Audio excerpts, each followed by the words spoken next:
Hello दोस्तों, very good morning. मैं आपका दोस्त अमित शर्मा। आज के इस टॉपिक में हम बात करेंगे ड्यूल स्टार्टर के बारे में। इस टॉपिक में मैं आपको बताऊंगा कि एक ड्यूल स्टार्टर के पैनल में क्या क्या कंपोनेंट लगे रहते हैं और किस तरह से वर्क करते हैं। जैसे कि हम ये देख रहे हैं, ये हमारा 3.7 किलोवाट ड्यूल स्टार्टर पैनल है। तो सबसे पहले इसके ऊपर में एक नेम प्लेट लगी हुई है। उस नेम प्लेट से हमें ये पता लग रहा है कि ये जो हमारा स्टार्टर है वो कितने किलोवाट का है और ये किस तरह का स्टार्टर है। उसके बाद यहाँ पे हम देखें तो यहाँ पे पुश बटन लगे हुए हैं जिस पे लिखा हुआ है स्टार्ट, स्टॉप और ट्रिप। इसमें जो ये पुश बटन है, इसमें क्या है, एलईडी इंडिकेटर भी इसी के अंदर है।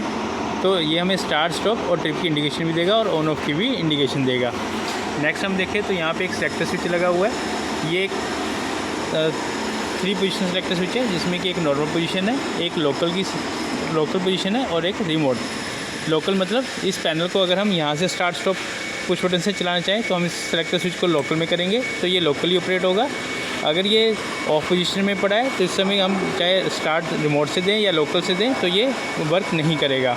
रिमोट में अगर सिलेक्टेड है तो इस केस में क्या होगा कि जो हमारा ये स्टार्टर है, जब रिमोट पीएलसी से कमांड आएगी तभी ये स्टार्टर ऑन ऑफ होगा। अगर इस केस में हम इसको स्टार्ट, स्टॉप पुश बटन से ऑपरेट करेंगे तो ये ऑन नहीं होगा।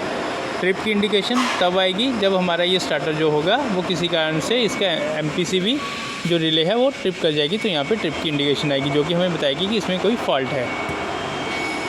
अब इसके ऊपर में जो नेम प्लेट लिखी है इसमें कंपनी का नाम लिखा हुआ है जिस कंपनी ने इसको बनाया है। उसके बाद ये पैनल है, पैनल जो लिखा है 3.7 किलोवाट ड्यूल स्टार्टर है। उसके बाद यहाँ लिखा हुआ है कि इसमें जो वोल्टेज है वो कितने वोल्ट की है और इसकी एम्पेयर रेटिंग लिखी हुई है। तो ये 3.7 किलोवाट का जो स्टार्टर है इसकी में जो वोल्टेज अप्लाई की जा रही है वो 415 वोल्ट 3 फेज सप्लाई है और इसकी जो करंट रेटिंग है वो 10 एम्पेयर है। इसके बाद यहाँ नीचे लिखा हुआ है, इसका ड्राइंग का नंबर भी लिखा हुआ है। अभी हम बात करेंगे स्टार्टर के अंदर लगे हुए कंपोनेंट्स के बारे में। स्टार्टर के डोर को ओपन करने के बाद कुछ हमें इस तरह से कंपोनेंट दिखाई देंगे। जैसे कि हम अगर बात करें तो जो डोर फ्रंट पे लगा हुआ है उसके बैक एंड में अगर हम देखें तो यहाँ पे हमारा LPBS लगा हुआ है जो कि स्टार्ट और स्टॉप का है और यहाँ पे एक इंडिकेटर लगा है जो हमें बता रहा है कि हमारा ट्रिप के लिए इंडिकेशन के लिए यूज़ किया है। और यहाँ पे लीजेंड भी लगाए गए हैं, जैसे यहाँ लिखा हुआ है L3, यहाँ पे ILPB2, ILPB1 लिखा हुआ है और ये हमारा LRS है जो बता रहा है लोकल रिमोट सेलेक्टर स्विच है। अभी इसके बाद हम बात करते हैं इसकी पावर वायरिंग के बारे में। तो सबसे पहले जो हमारी पावर वायरिंग है वो 1, 2, 3 नंबर टर्मिनल पर आएगी। यहाँ से जो हमारी जो केबल है वो हमारे MPCB के input terminal L1, L2, L3 पे गई। ये MPCB है जिसको कि आइसोलेटर के लिए भी यूज़ किया गया है और मोटर प्रोटेक्शन के लिए भी इसी का यूज़ किया गया है। इसके बाद यहाँ पे देखेंगे तो यहाँ MCB लगा हुआ है जो कि कंट्रोल सप्लाई के लिए यूज़ किया गया है। ये एक 6 एम्पेयर का MCB है, ये भी मेरी कंपनी का है। और ये पावर कॉन्डक्टर है। पावर कॉन्डक्टर के ऊपर में एड ऑन ब्लॉक लगा हुआ है जिससे हम एक्सिलरी कॉन्टैक्ट का यूज़ कर रहे हैं, जिससे हम रिमोट पीएलसी के लिए सिग्नल दे रहे हैं कि हमारा जो ब्रेकर है वो ऑन कंडीशन में है या ऑफ है या ट्रिप है। और साथ में हम एलईडी इंडिकेटर के लिए भी यहीं से सिग्नल दे रहे हैं।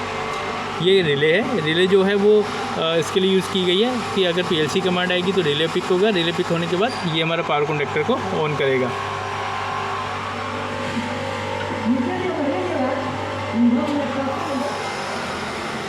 इस पैनल में जो पावर कॉन्डक्टर यूज़ किया गया है वो ABB कंपनी का है और इसकी जो रेटिंग है वो 26 एम्पेयर की रेटिंग है। अगर इसी पैनल को इस पैनल को 3 फेज़ के लिए यूज़ करेंगे तो ये 26 एम्पेयर करंट हैंडल कर सकता है। अगर इस पैनल को हम सिंगल फेज़ के लिए यूज़ करेंगे तो ये 45 एम्पेयर तक के करंट को हैंडल कर सकता है AC1 एप्लीकेशन में। और AC3 एप्लीकेशन में ये 826 मतलब 26 एम्पेयर करंट को हैंडल कर सकता है। यहाँ पर इसकी नेम प्लेट दी गई है। अभी हम बात करेंगे कि हमारी जो पावर है वो कैसे फ़्लो करी है। तो सबसे पहले हमारी इनपुट आई जो कि पावर केबल से आएगी।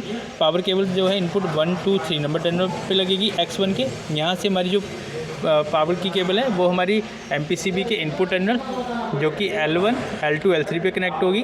अगर MPCB ऑन है तो ये जो पावर की आउटगोइंग है, MPCB की आउटगोइंग है, उससे power cable T1 terminal, T2, T3 से निकल कर जो ब्रेकर है हमारा उसके L1, L2 और L3 टर्मिनल पर कनेक्ट होगी। अब जब हमारा ब्रेकर ऑन होगा, मतलब हमारा जो कंडक्टर है वो ऑन होगा, तो उससे जो आउटगोइंग पावर है वो T1, T2, T3 से निकलेगी। और उसके बाद ये जो केबल है ये हमारे यहाँ जो टीवी है X1 के 5, 6, 7 नंबर टर्मिनल पर कनेक्ट होगी।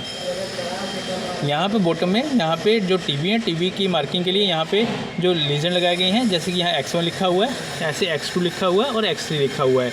तो ये जो पैनल है, अगर इस पैनल की हम ड्राइंग देखेंगे तो ड्राइंग से हमें कंप्लीट पता लगेगा कि X1 जो नाम है टीवी का वो किस लिए नोट किया गया है, X2 से कौन से टीवी हैं और X3 पे कौन से टीवी हैं। इसी तरह से हमारी रिले का भी लीजेंड दिया गया है, कॉन्टैक्टर के नाम का भी लीजेंड दिया गया है और MPCB के लिए Q1 दिया गया है और MCB का भी यहाँ पे नाम दिया गया है।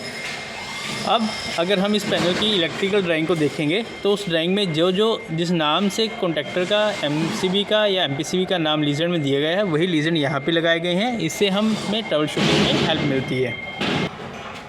पावर कॉन्टैक्टर को ऑन करने के लिए A1 टर्मिनल और A2 टर्मिनल पे सप्लाई दी गई है। तो A1 टर्मिनल हमारा ये रहा, जिसके ऊपर K8 वायर कनेक्टेड है, और A2 टर्मिनल जो है हमारा बॉटम में कनेक्टेड है, जो कि K2 के नाम से नोट किया गया है। MPCB के ऊपर में जो करंट रेटिंग लिखी गई है वो एडजस्टमेंट रेंज है 6.3 एम्पेयर से 10 एम्पेयर। मतलब इस MPCB को हम मैनुअली एडजस्ट कर सकते हैं 6.3 से 10 एम्पेयर तक। तो एडजस्ट कैसे करेंगे, जैसे कि यहाँ पे नॉब दी गई है, इस नॉब को अगर हम यहाँ से रोटेट करेंगे इस तरह से, तो इसकी जो करंट एडजस्टमेंट है उसको हम चेंज कर सकते हैं।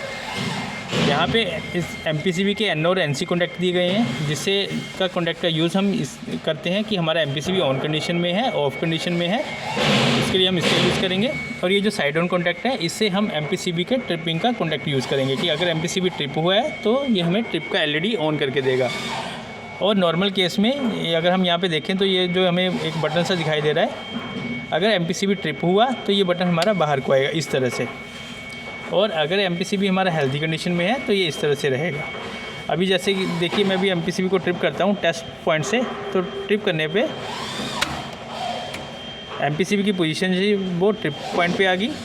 पहले वो ऑन कंडीशन में था, अभी ट्रिप पॉइंट पे आ गया, और यहाँ पे जो मेरा ये लीवर है वो भी बाहर में आ गया। अभी MPCB को सबसे पहले हमें रीसेट करना पड़ेगा। रीसेट करने के बाद हम इस पुश बटन को भी प्रेस करेंगे और MPCB को वापस से हेल्दी कंडीशन में कर देंगे। तो अभी MPCB हमारा ऑन कंडीशन में है, ये ट्रिप कंडीशन है और ये इसकी ऑफ कंडीशन है। Thank you.